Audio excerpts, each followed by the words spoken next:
আজ পুত্রতা একাদশী ব্রত। আজকের একাদশীর উপাস্য দেবতা হচ্ছে বাসুদেব।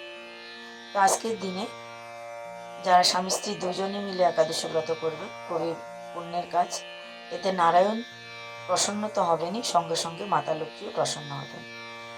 তাছাড়া অনেকে মনে করেন স্বামী স্ত্রী দুজন ছাড়া একাদশী ব্রত করা যায় না। এটা ঠিক নয়। স্বামী বা স্ত্রী যদি কোনো অসুবিধার জন্য একাদশী ব্রত করতে নাও পারে, তথাপি যে কোনো একজন একাদশী ব্রত করতে পারেন, তাতে কোনো অসুবিধা নেই। বরং যিনি করবেন তিনি দুজনেরই মঙ্গল কামনা করবেন। এই দিনে আমরা কলা গাছের বিশেষ পুজো করতে পারি, হলুদ, চন্দন, দুর্বা ইত্যাদি দিয়ে। তাতে মা লক্ষ্মী প্রসন্ন হন। লক্ষ্মী এবং নারায়ণ দুজনেরই আমরা আজকে পূজা করব। শ্রীমদ্ ভাগবত কথা বা হরি কথা, নারায়ণের কথা শ্রবণ করব। ওং শ্রী বাসুদেবায় নম বলে চন্দন যুক্ত তুলসী নারায়ণের চরণে অর্পণ করব।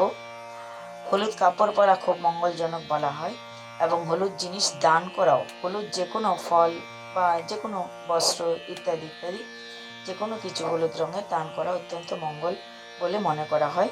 এতে করে ভগবান শ্রীহরি এবং মাতা লক্ষ্মী অত্যন্ত প্রসন্ন হন। ঘরে হলুদ জলের ছিটা দান করাও আজকের দিনে মঙ্গলজনক। তো এগুলো আপনারা করার চেষ্টা করবেন। অবশ্যই ভগবানের আরতি দর্শন করবেন, ভগবানের প্রসাদ সেবা করবেন, ভগবানকে বন্দনা করবেন, অর্চনা করবেন, প্রণাম করবেন এবং ভোগ লাগিয়ে সেই প্রসাদ গ্রহণ করবেন। জয় নিতাই, জয় শ্রী রাধেশ্বর।